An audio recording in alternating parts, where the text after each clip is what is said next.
Сәлеметсіңдер ме, балалар? Бірінші сынып ана тілі. 5-ші сабақ. Дыбыстар мен әріптер.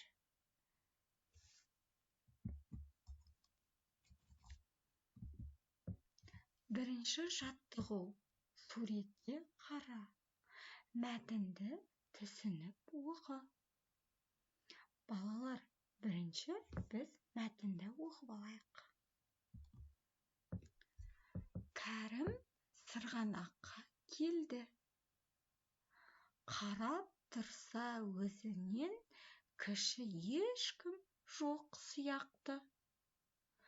Ол төбешік басына көтеріле бастады. Жол тайғақ екен. Мұны байқаған бір бала оны жоғары жетеледі. Төбеге алып шықты.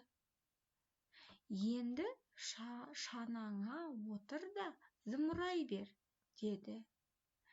Кәрім жүрексініп біраз тұрып қалды. Сәлден соң шанасымен төмен қарай зулап жөнелді.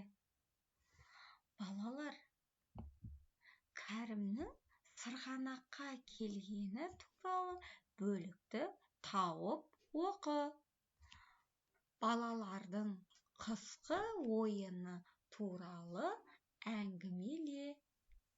Балалар, мәтіннен Кәрімнің сырғанаққа келген бөлігі қане? Әрине, ол бірінші бөлік. Кәрім сырғанаққа келді. Қарап тұрса, өзінен кіші ешкім жоқ сияқты.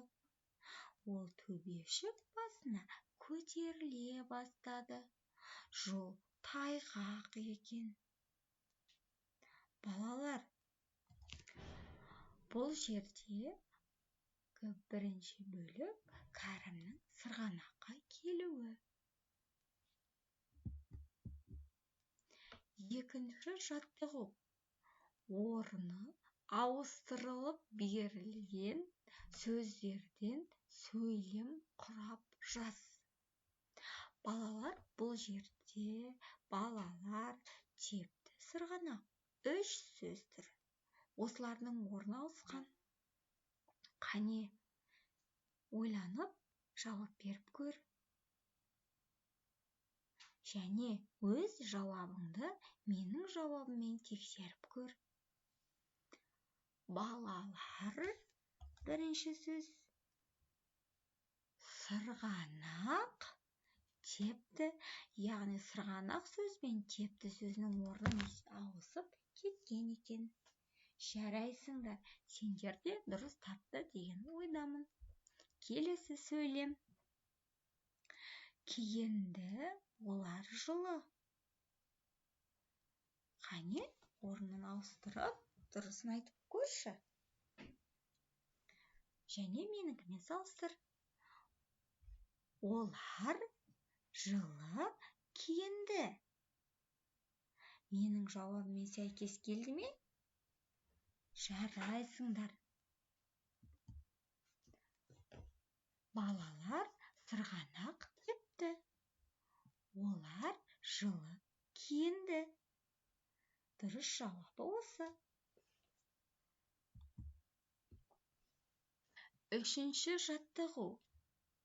Әріптерден қыс айларының аттарын құра.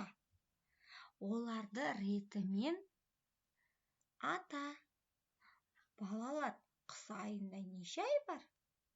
Қыс жыл мезгілінде 3, және оларды ретімен атап көрші.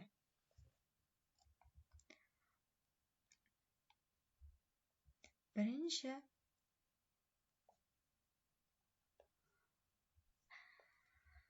Ақпан. Жарайсың. Екінші. Қаңтар деген сөз шығады.